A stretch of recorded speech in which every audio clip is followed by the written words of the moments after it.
মার্কিন president Donald ট্রাম্পের কথা ও কাজের মিল খুঁজে পাওয়া বরাবরই দুষ্কর। কখনো তিনি ইরানের সঙ্গে সুসম্পর্কের গান গাইছেন, আবার কখনো দিচ্ছেন কঠোর অবরোধের হুমকি। সম্প্রতি রয়টার্সকে দেয়া এক সাক্ষাৎকারে ইরানের পারমাণবিক কর্মসূচি নিয়ে পারমাণবিক ধুলো নামক নতুন এক টার্ম ব্যবহার করে আলোচনার ঝড় তুলেছেন তিনি। তবে ট্রাম্পের এই দাবিকে স্রেফ বিভ্রান্তি বলে উড়িয়ে দিয়েছে তেহরান।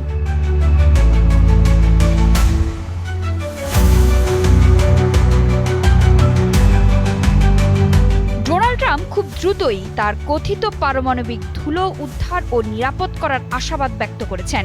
ধারণা করা হচ্ছে, গত বছরের জুনে ইরানি পারমাণবিক স্থাপনায় মার্কিন ও ইসরায়েলি হামলার পর অবশিষ্ট তেজস্ক্রিয় ধ্বংসাবশেষকেই তিনি ধুলো বলে সম্বোধন করেছেন। তার দাবি, ইরানকে পারমাণবিক অস্ত্র তৈরি থেকে বিরত রাখাই বর্তমান সংঘাতের মূল লক্ষ্য। আন্তর্জাতিক সংবাদ মাধ্যমগুলোতে যখন হরমুজ প্রণালী খুলে দেওয়ার খবর ফলাও করে প্রচার করা হচ্ছে, তখন ট্রাম্পই বলছেন চুক্তি চূড়ান্ত না হওয়া পর্যন্ত ইরানের ওপর নৌ অবরোধ বহাল থাকবে।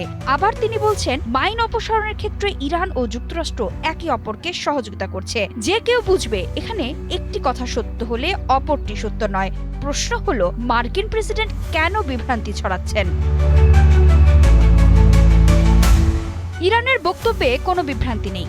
ট্রাম্পের এমন সব দাবি সরাসরি নাকচ করে দিয়েছে দেশটির পররাষ্ট্র মন্ত্রণালয়ের মুখপাত্র ইসমাইল বাগাই রাষ্ট্রীয় টেলিভিশনে দেয়া এক বিবৃতিতে বলেন, সমৃদ্ধ ইউরেনিয়াম অন্য কোথাও স্থানান্তরের কোনো প্রশ্নই ওঠে না।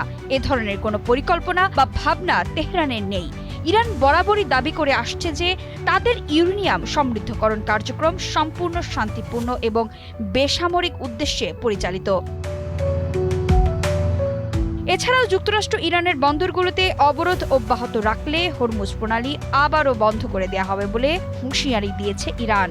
18 এপ্রিল সামাজিক যোগাযোগ মাধ্যম এক্সে দেয়া পোস্টে ইরানের পার্লামেন্টের স্পিকার মোহাম্মদ বাঘের গালিবাফ এই হুঁশিয়ারি দেন। তিনি বলেন, অবরোধ অব্যাহত থাকলে হরমুজ প্রণালী খোলা থাকবে না। এই জলপথ দিয়ে জাহাজ চলাচল ইরানের অনুমতির উপর নির্ভর করবে।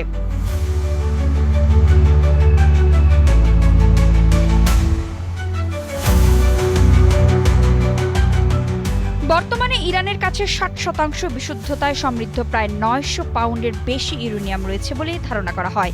ইউরেনিয়াম হস্তান্তরের বিনিময়ে ইরানকে $20 বিলিয়ন নগদ অর্থ দেওয়ার যে গুঞ্জন উঠছে, ট্রাম্প তা পুরোপুরি অস্বীকার করেছেন। তিনি একে মিথ্যা বলে অভিহিত করে জানান, কোনো অর্থ লেনদেন হচ্ছে না।